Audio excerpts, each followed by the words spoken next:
I don't think there's any doubt that exceptions sometimes help clarify rules.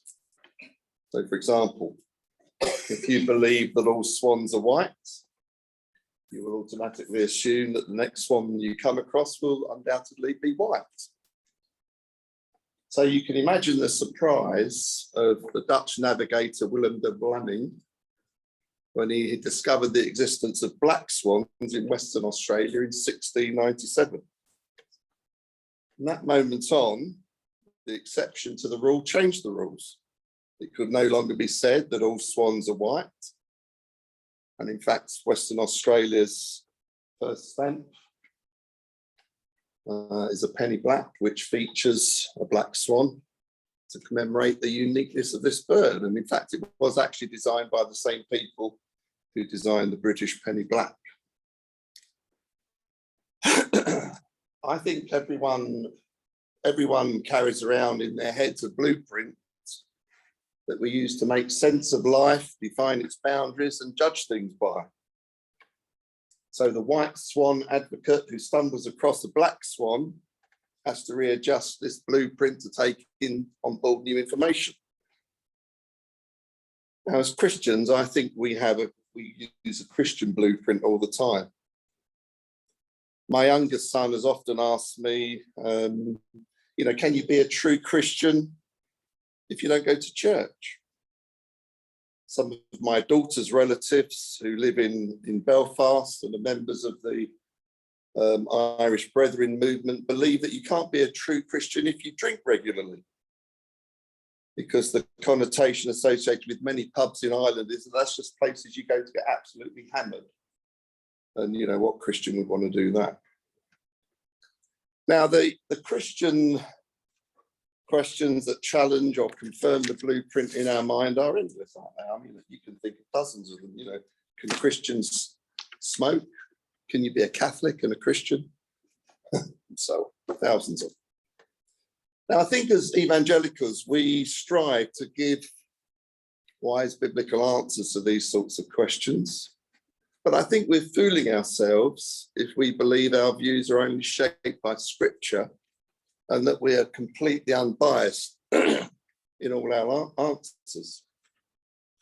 Now, hopefully our blueprint has been heavily influenced by Scripture, but it's likely that it could have also been influenced by our parents' views and our upbringing, the churches we've attended and their Christian traditions, the views of mentors and friends that we respect, the good and bad experiences of life that we've encountered, and perhaps even at times the world's moral compass and its wisdom. So what has all this got to do with Psalm 88? Well, interestingly, the idea that an exception helps clarify the rules led me to choose Psalm 88 as the passage that we're going to look at today. And I first got interested in Psalm 88 many years ago when I realised, and this is pure coincidence, this is not of God, well, maybe it is. I realised many years ago that the Psalms that are multiples of 11 are good examples of Psalms where people are in great trouble and anguish, often because they face some sort of intense rejection. Now, not all the Psalms that are multiple of 11 follow this pattern, but 22, 44, 55, 77, and 88 do actually follow that pattern. It's great, isn't it? And of course, because they follow that sort of pattern, they're easy to remember and look up. So you know that it's very common in the Psalms for writers to express a huge range of emotions, from joyful praise to lament. And you'll probably also know that it's very common in the Psalms to end on a note of hope or trust or thanksgiving. But Psalm 88 is absolutely nothing like that.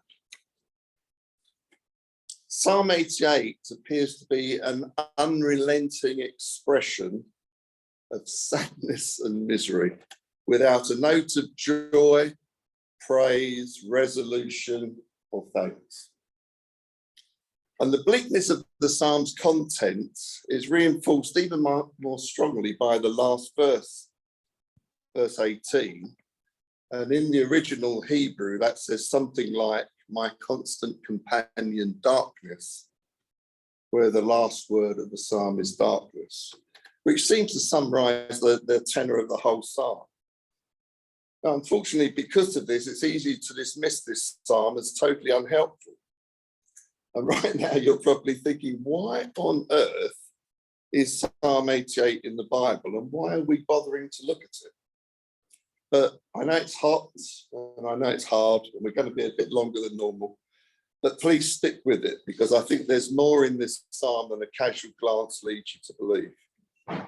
And also bear in mind what I said at the beginning of the talk, that it's often the exception that proves the rule. And I think Psalm 88's unique focus on apparent despair and its lack of any resolution or comfort is so far removed from what we hope our own Christian experience will be, that we need to ask the question, will this exception to the rule help us modify the Christian blueprint that's in our heads and bring that more in line with God's truth? Well, let's see if it does. The first thing you notice about this psalm is that it pays tribute to the sons of Korah. And to this guy, I presume he's called He-Man. He sounds a bit like an Avenger, doesn't he? He-Man the Ezrahite. I'm just looking at these next two slides just to give a breakdown of the Psalms. So there are 50 orphan, they're called orphan Psalms. There's no hint in the Psalm itself of who wrote it. There are 50 of those. David wrote the bulk of them, 75, and maybe he wrote some of the orphan Psalms as well. Solomon wrote 2, Moses wrote 1, and then you get these guys called the sons of Korah. Now, if you know anything about the Old Testament, you might know that son doesn't actually mean next generation, first generation biological son. It might mean grandson, great-grandson, or someone even further down the line. So the sons of Korah, they might be better deemed the descendants of Korah, wrote 11 Psalms, but the sons also wrote in their own rights. Asaph, who's one of the sons, wrote 12, Ethan 1, and Heman, the guy we're going to look at today, wrote Psalm 88, which he co-authored with the other sons of Korah. Now, I want to make a couple of comments on the sons of Korah and Heman, and I hope you'll see why in a minute. There are 3 Korahs mentioned in the Old Testament, but the Korah whose descendants appear in the Psalms was actually a descendant of Levi and therefore probably a priest. But it seems he was also the infamous Korah of Numbers 16, who led a large rebellion of 250 men against Moses while the children of Israel were wandering around for 30 years in the desert. God judged him and those men for that rebellion, opened up a massive sinkhole in the desert underneath, and they all fell into it, swallowed them up, and that was the end of Korah and that rebellion. But here's the interesting part of the story. That in spite of that tragedy and the effect that that tragedy must have had on the descendants of Korah, Korah's actual biological sons, the first generation, who didn't appear to be involved in any way in their father's rebellion, formed a tribe which became known as the Korahites. Now, its descendants, it was those people that went on to serve King David as soldiers and doorkeepers in the house of God.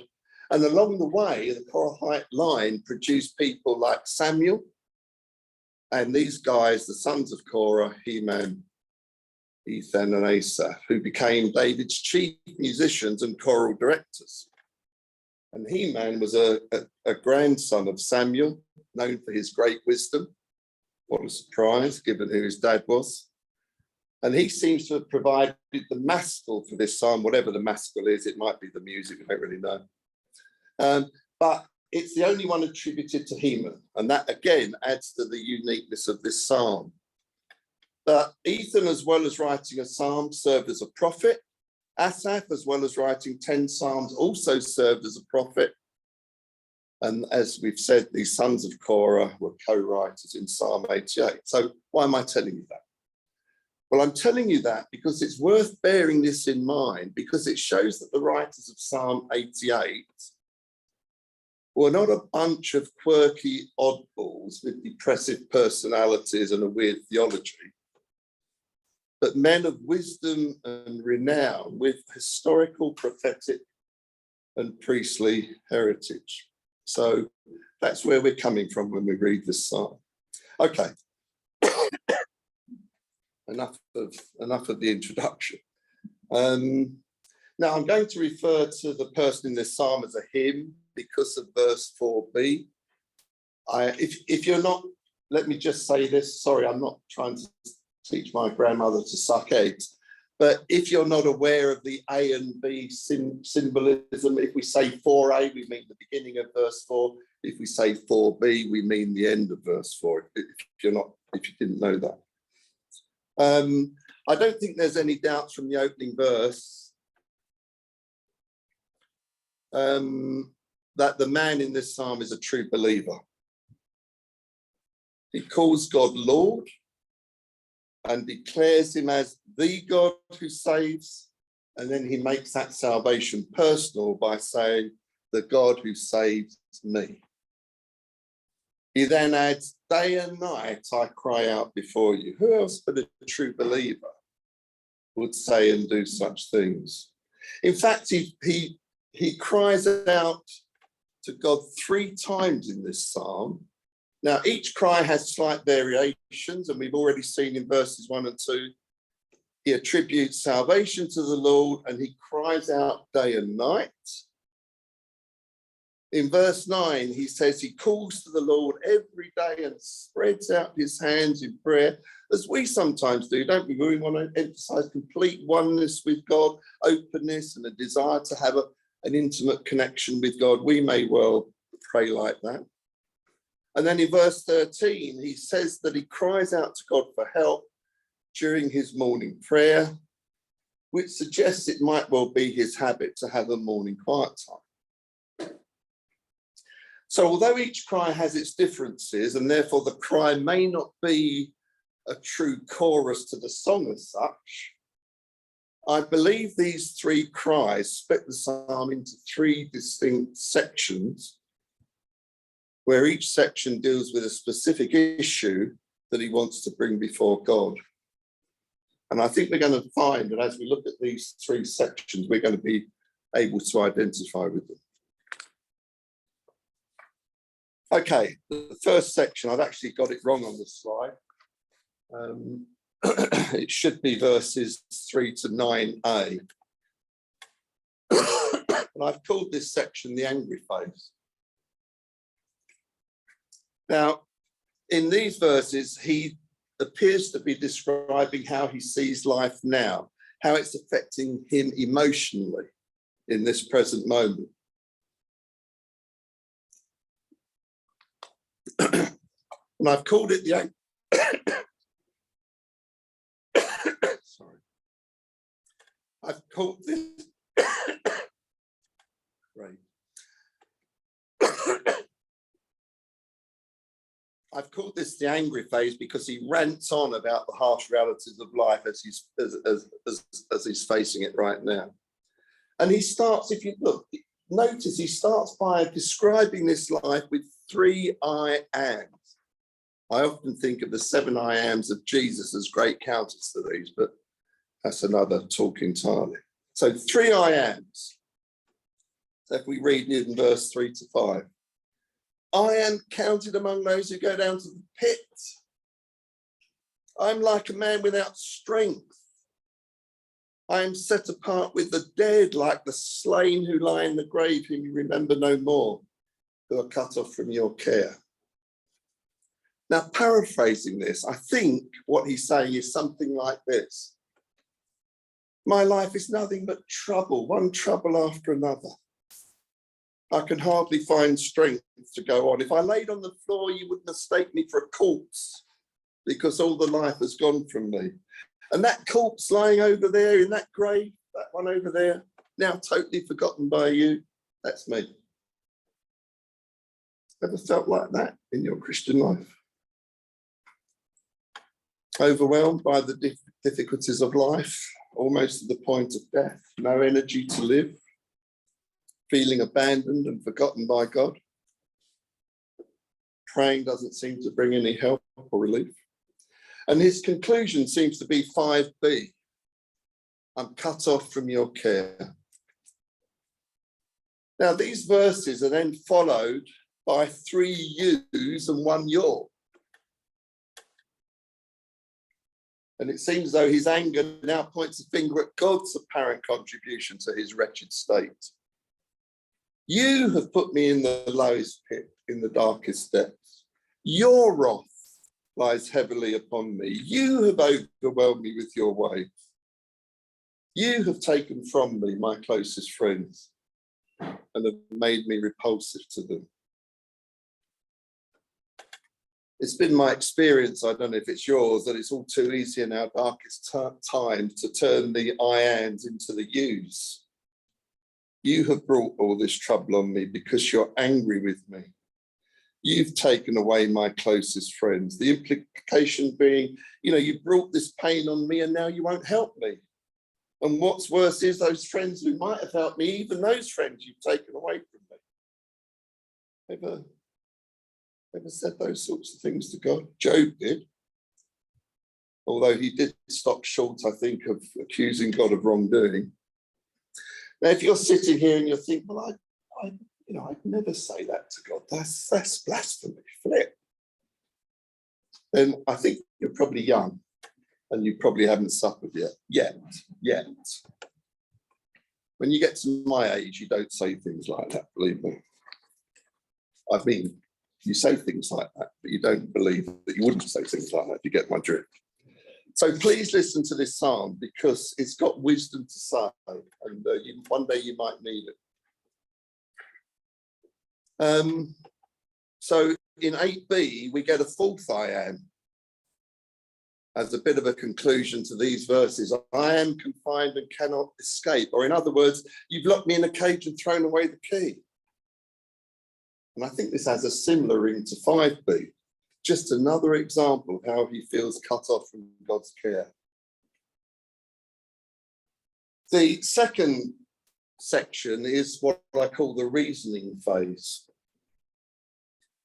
So this small section, you notice it's now changed from 4 I ams and 4 you and yours to 4 questions. Do you show your wonders to the dead? Do those who are dead rise up and praise you? Is your love declared in the grave, your faithfulness in destruction? Are your wonders known in the place of darkness, or your righteous deeds in the land of oblivion? Can you see what he's doing here? He's making an argument from something like the Westminster Confession. He takes everything God values in his relationship with man and turns it into questions. How can I love you, enjoy you, praise you, be a witness for you, if I'm living like a dead man in oblivion? Surely, God, can't you see that there's some faulty logic at work here? Ever tried to point out God's faulty logic in the way that he's dealing with you? I could be a much better Christian in a much better place if only you would do this or that for me.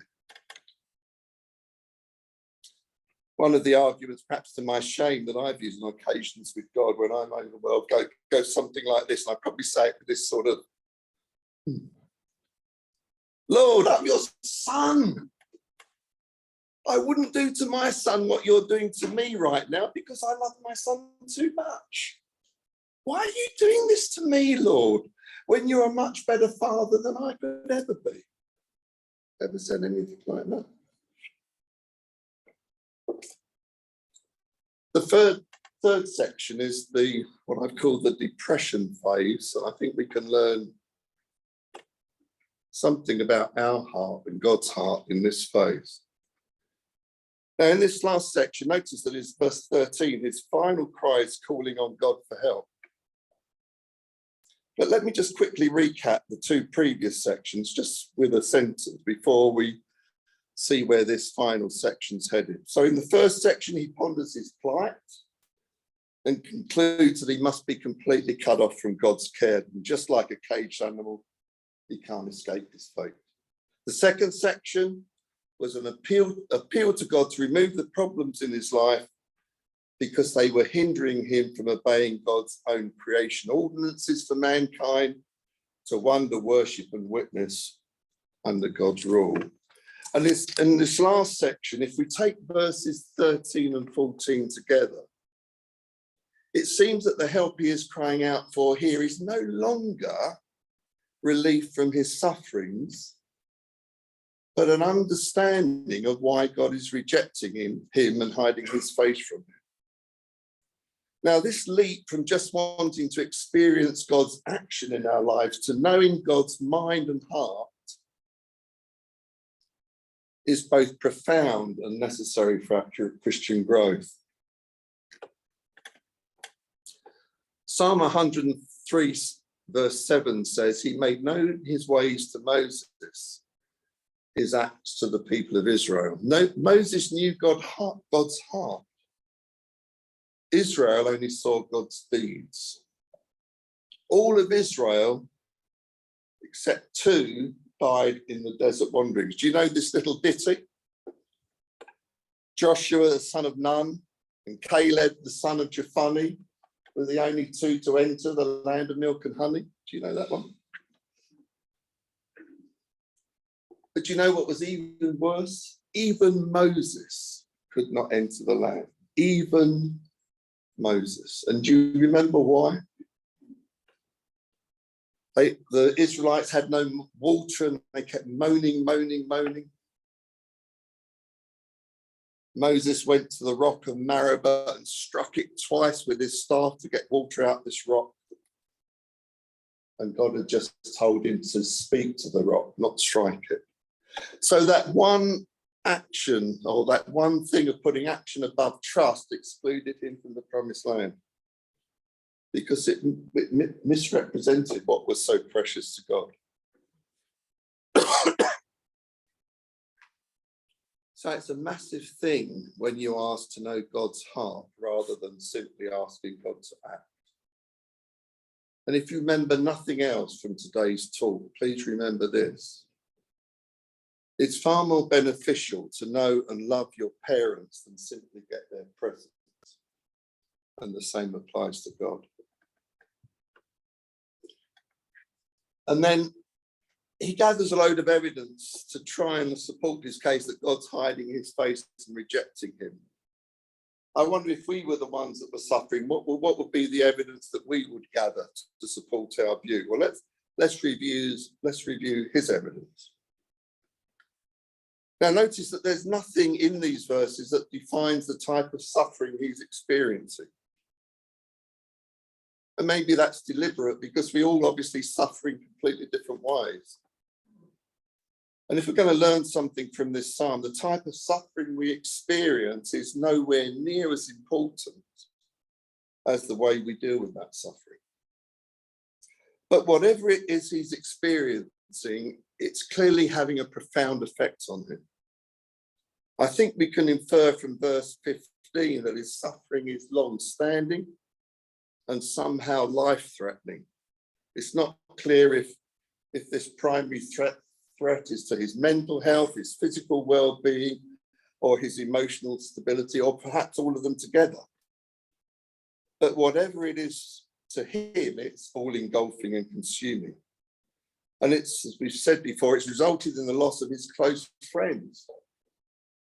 And I was thinking about that. Perhaps because the suffering's been so long-standing, the sort of faithful help from friends that continues to give and give and give under all circumstances, especially when there appears to be no visible improvement in the suffering, can be difficult to find. Now, I can't give you the details of these people I'm about to talk about because I haven't asked them if I can share this, so I'll share it anonymously. We know a young couple in Commission who recently experienced a heart-wrenching tragedy. But one of their close friends texted them some words of encouragement every day for 6 months, every day for 6 months, as a sign of her love for them both. Now, you don't find many people who would do that. Most people bail out after a couple of weeks. So as a result of all this, sorry, I've had a bit of a cold for some weeks. As a result of all this, the only thing he feels he's left with is darkness. Darkness is his closest friend. And this darkness, this emotional response to his pain and suffering, seems to be the crux of the evidence that he presents to God to prove God has deserted him. Apparently, Winston Churchill suffered many bouts of depression throughout his life. He called it his black dog. And I don't think there's any doubt that the psalmist's comments about his darkness means the black dog has come upon him and he has entered a period of chronic depression. Now, Dr. Kübler-Ross was a Swiss-American psychiatrist in the 1960s who did extensive research on the patterns of behaviour of patients who were dying of terminal illnesses. And she wrote a book in 1969 called On Death and Dying. And in her book, she identifies 5 stages of grief often associated with dying people. And the stages are denial. They just don't accept they've got whatever it is they've got. Anger, bargaining, depression, and then the last one, acceptance. Now, so far in this psalm, we've seen something of how anger, bargaining, and depression are also phases we can pass through during chronic pain and suffering, let alone when we're facing death. Interestingly, Kübler-Ross in her book stated that once the patients embraced their fate, they entered what she called an acceptance phase, and they became free from anxiety and peaceful. And from that point on, nothing seemed to be able to hurt, worry, or disturb them. And I think as Christians aiming for this acceptance phase during bouts of chronic suffering is both biblical and something that is achievable. Okay, so what does Psalm 88 have to say to Christians who might be experiencing debilitating darkness? What could it say that might help them achieve something like this acceptance phase that Kübler-Ross talks about? I think the first thing this psalm impresses on us is that we might need to review the blueprint that we carry around in our heads that defines what we think the Christian life is all about. Now, I became a Christian at university about 52 years ago. And at that time, I don't think, I never thought that sort of darkness could ever be a part of my Christian life. I assumed God's goodness wouldn't allow it. His love would protect me from such things. Surely significant suffering only happens to non-Christian people. It couldn't possibly happen to me because if it did, it would have such a negative effect on me. And clearly God doesn't want that, does it? Now, there are about a dozen people in our Hall of Residence Fellowship group. And I love those people dearly. And I loved our studies and our meeting together. And as far as I could tell at that time, they all seemed to be pretty switched on Christians. Now, it's true, I have lost touch with a few of them, but 50 years on, this is what I now know. Two of the group, who happened to be my best friends in that group, died of cancer in their early 50s, leaving grieving wives and kids behind. I was very pleased to learn that both widows did remarry. At least three of that group have fallen away from the faith. One because he could not reconcile a God of love with the daily sufferings he saw his mother endure as she tried to cope with chronic back pain. She committed suicide later in life because of this pain. One married his non-Christian childhood sweetheart, and they both gave up all sorts of things to be together. But for some reason, I don't know what happened, he had an affair, they got divorced, and somewhere along the way he lost his faith. The third one, who I still meet occasionally, I went to Wimbledon with him a few years ago, I think just fell back in love with the world and gave up his faith. Another member from that group is a C of E bishop and is now declaring himself as gay. On a happier note, three of the group are leaders in their local churches, as were my two friends who died of cancer, one of whom was an Anglican minister. So I think Psalm 88's focus on the reality of pain and suffering simply confirms what we already know. We live in a broken world marred by sin. Suffering and pain are normal, not an abnormal part of this life. And the psalmist wants to strongly remind us that as Christians, we're not immune from this suffering. Brokenness touches everyone. And all of us will suffer at some time in our lives.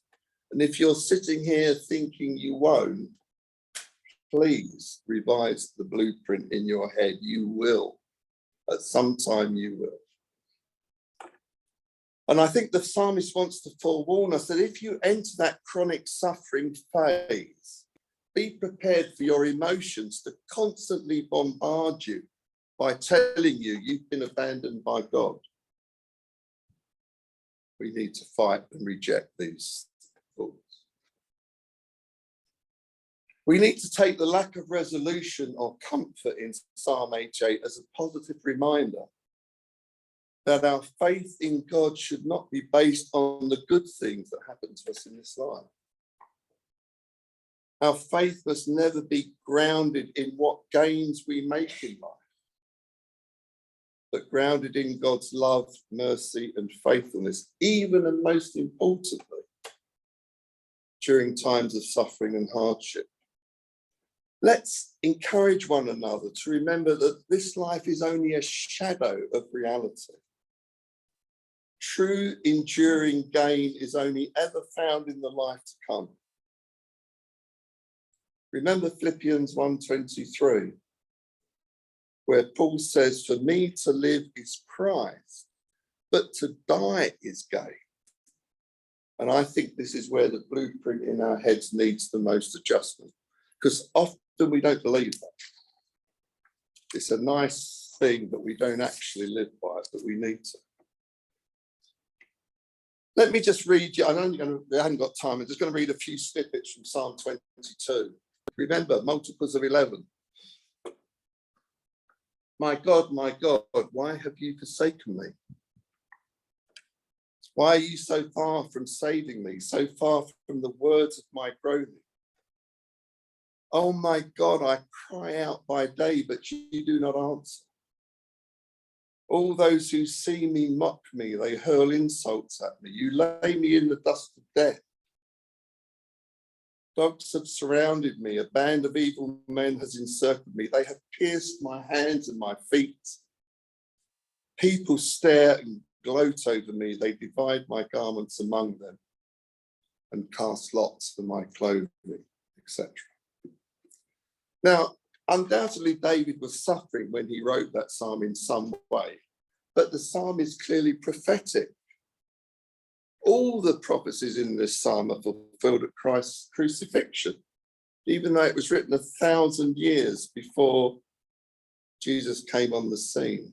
And I suppose the best one, the one that's most well known, is Matthew 27:46, which is a direct quote from verse 1 of Psalm 22.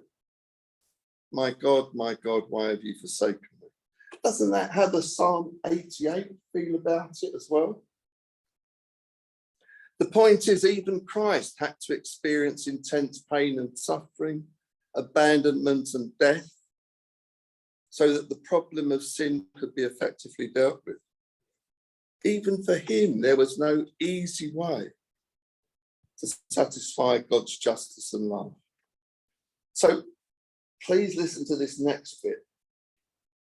Rather than suffering being an indicator of God's rejection, the opposite is often true. God entrusts suffering to faithful people. Christ is a good example. And even though we cannot fully plumb the depths of what all this means, we can be certain that in some mysterious way, not only the sufferings of Christ, but all our sufferings work together to achieve his good purposes.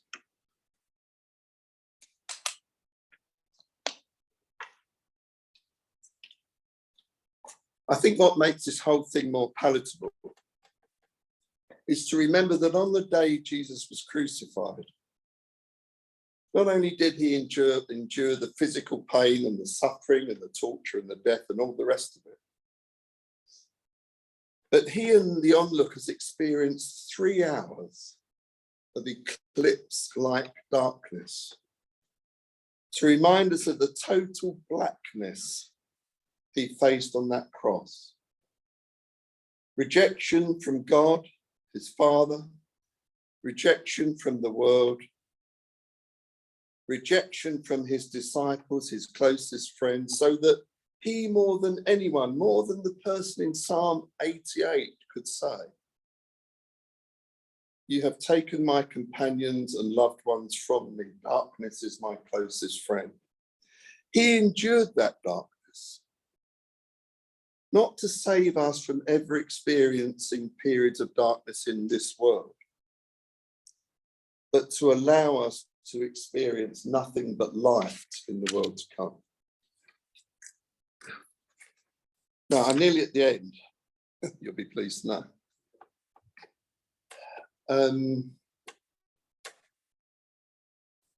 I'm going to finish with a short story and then a couple of conclusions. Around 2001, author and theologian Russell Moore and his wife Maria started the process of adopting 2 one-year-old boys from the former Soviet Union orphanage. On the first of their 2 visits, they stifled their urge to vomit as they encountered the stench and the squalor inside the building. But the thing that really disturbed them the most was the pervading silence. In spite of the place being filled with very young children, infants and babies, no one was crying. They later found out that there was no crying because infants eventually learned to stop crying if no one ever responds to their calls for food, comfort or love. And no one ever responded to these children. So they stopped crying and never cried again. On the last day of their initial visit, the Moores dreaded telling the boys that they had to return to the US until all the legal stuff had been sorted out. So they kissed and hugged little Maxime and Sergei, said their goodbyes and walked out into the quiet hallway.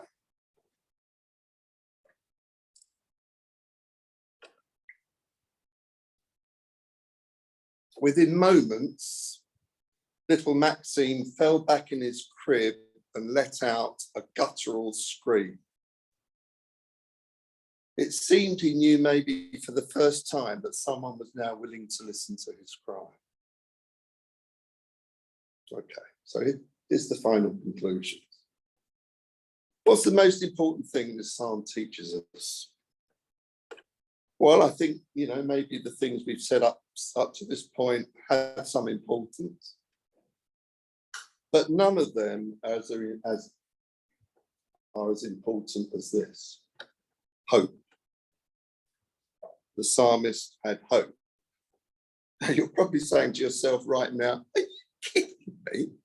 How on earth do you come to that conclusion? Well, here's how. 3 times in this psalm, the psalmist cries out to God. But if you look at those 3 times, 1b, 9b, and 13b, they all tell us that he actually cried out to God every day. You see, if he'd completely lost all hope, he would have been like those children in the orphanage, completely silent. But he wasn't. He was like little Maxine, who cried out for all he was worth. And so did this psalmist every day. And the reason that he did that was because God's spirit within him was prompting him to say, cry to God, my hope in God is far bigger than the darkness in your life. So cry to God. And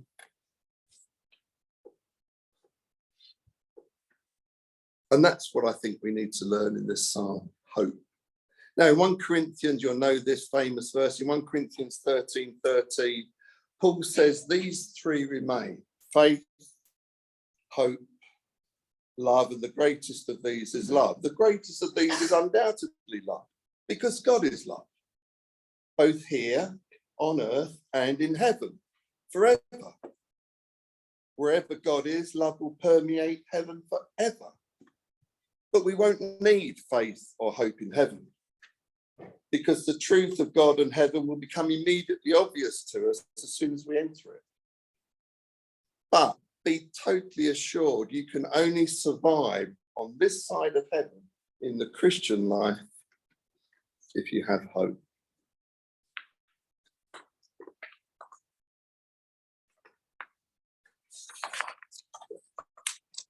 So, last comments.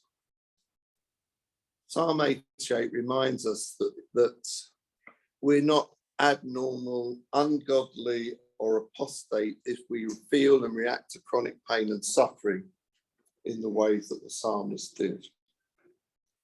The key is to embrace the suffering, and while we're in it, strive to do these 3 things. Build faith by trusting God to use our pain and anguish for his good purposes and our sanctification, even though we can't see how he's going to do that. Build love by talking to God, honestly sharing everything that comes into your life. The good, the bad, and the ugly. And getting to know his special heart of love for us in difficult times. And lastly, and most importantly, build hope by remembering how God uses darkness to bring light. All Christian crucifixions eventually turn into resurrections. If not now, certainly in the life to come. I hope you enjoy Psalm 88.